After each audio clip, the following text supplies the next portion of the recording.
Everything old is new again at the movies for the end of summer 2011 as the latest incarnation of Conan the Barbarian prepares to storm theaters, and a black carpet awaited the stars Thursday evening for the premiere in downtown Los Angeles. Stepping into the role of the famed medieval slayer is Game of Thrones warlord Jason Momoa. And while he may be the face of the movie on posters and billboards, he'll be the first to readily admit that making a movie of this caliber was a giant team effort. You know, it's blood, sweat, and tears. I think everyone that contributed to this movie, we're all fans. Like everyone from costumes to makeup to the stunts, everyone was fans. So that's what went into it, is a lot of love. So yeah, everyone bled for it. No stranger to physical roles herself, co-star Rose McGowan didn't need much physical training going into this film. I've done a lot of very physical films, so I do fight training in my off time to brush up, so I was saying I'm ready to go. It was great fun. And according to her, this generation's Conan is the real deal.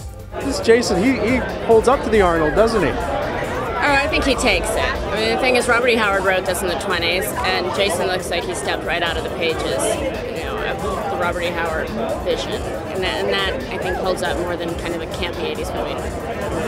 Fresh from the set of the G.I. Joe sequel, Rachel Nichols, dressed in a sparkly backless Stella McCartney number, will be the first to tell you that despite modern movie-making techniques, filming this new Conan was as physical as they come.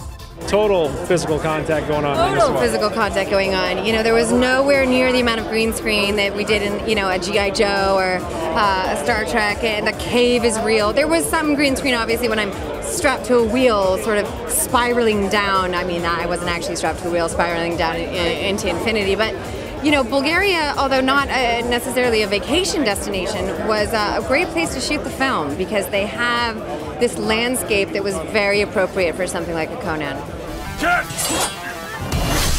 Not bad. I think he likes you. Nichols also believes that this new telling will not invalidate fans of the originals, and that there will be plenty of room for both classic and new Conan fans. I think Jason's Conan and Arnold's Conan are so different that people will be allowed to like both. There will be no penalty for people that like both. And Jason brings a modern sort of sleek sexiness. His movement is very fluid, he's very agile. But there's an entire new generation of people that are totally unfamiliar with the original Conan. And so we've done a movie for them, and they'll see it with completely fresh eyes, which I think is really important. Director Marcus Nispel's plan was not to reinvent the wheel per se, but to reveal darker aspects of the character heretofore not showcased in the original films. And as for a Schwarzenegger walk-on... Was there ever any suggestion from anybody at any time, a cameo for Arnold, or was that completely out of the question? You know, Arnold is a friend of mine, he's a friend of the producers, and I think he would have done it, but it wouldn't have been right to Jason and to us as a collective, because we were hell-bent on not remaking a movie or making an homage to any of the previous incarnations. When Arnold's movie was done, it was at the end of the disco era, it was after Star Wars, where special effects were huge. There's one thing I remember though, and it was a write-up that I read. I was in Germany and it was still half a year away from release, it seemed.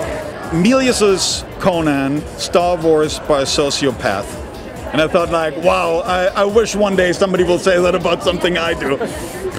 With wife Lisa Bonet on his arm, Momoa couldn't avoid the obvious comparisons to Schwarzenegger from reporters, but nonetheless feels honored that the former governor has given him his blessing. I was hoping he was going to be here. He couldn't be here, but yeah, it means the world. I'm sure he said he was proud, and that means the world, you know. Will audiences have a new favorite Barbarian? The answer lies in the weeks ahead. Conan the Barbarian battles into 3D theaters August 19th. In Los Angeles, Scott Edwards, CBSNews.com.